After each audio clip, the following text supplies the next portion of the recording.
Buona giornata a tutti voi, cari amici, in questo lunedì di Pasqua, chiamato anche Pasquetta oppure lunedì dell'Angelo. Ecco, oggi ho pensato proprio di venire a camminare in questa vallata circondata da queste catene montagnose. Il luogo si chiama Sant'Agnese, Sella Sant'Agnese. E proprio qui c'è anche la chiesa dedicata a Sant'Agnese martire dei primi secoli.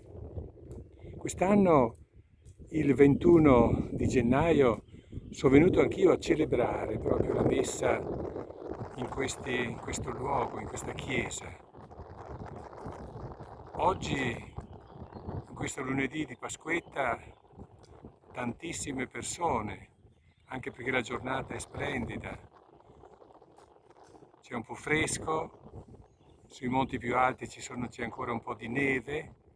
Ecco, questa è la chiesa di Sant'Agnese e tutto il prato con la montagna. È qualcosa di bello, veramente. Sono contento di essere venuto a visitare, è venuto altre volte naturalmente, però oggi con tanta gente, tante persone. E poi ecco, si vede in lontananza anche tutta la zona sottostante, Gemona, Osoppo e tutto il resto, Enzone. E qui vedete un antico rudere che è stato trasformato, ormai ci sono ancora i lavori in corso. Dovrebbe nascere un agroturismo.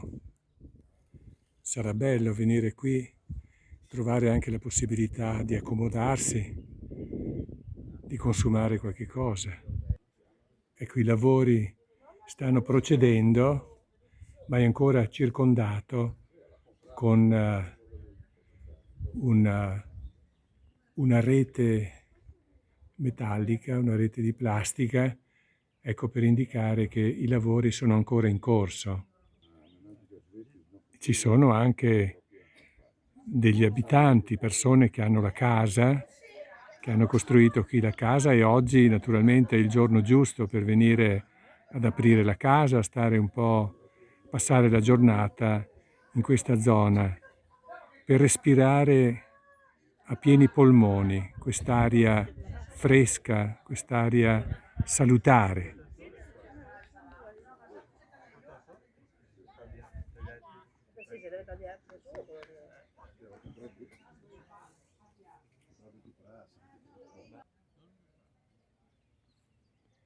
Ed ecco la chiesa di Sant'Agnese presa da un'altra angolazione e la struttura in cui stanno ancora lavorando. Molto bello, cielo azzurro, cielo limpido, sole che illumina, uccelli che cantano, la natura che sta per esplodere in questa primavera del mese di aprile.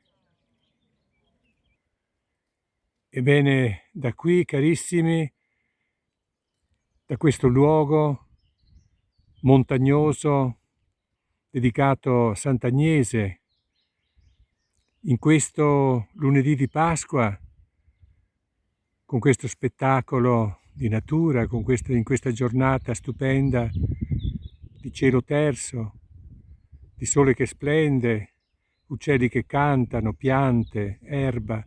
Ebbene, auguro a tutti voi, a nome anche degli stimatini di Gemona, padre Giuliano, padre Luigi Lanzilli, ecco un cordiale saluto, una buona continuazione del mese di aprile. Un saluto carissimo a tutti voi. Buona giornata.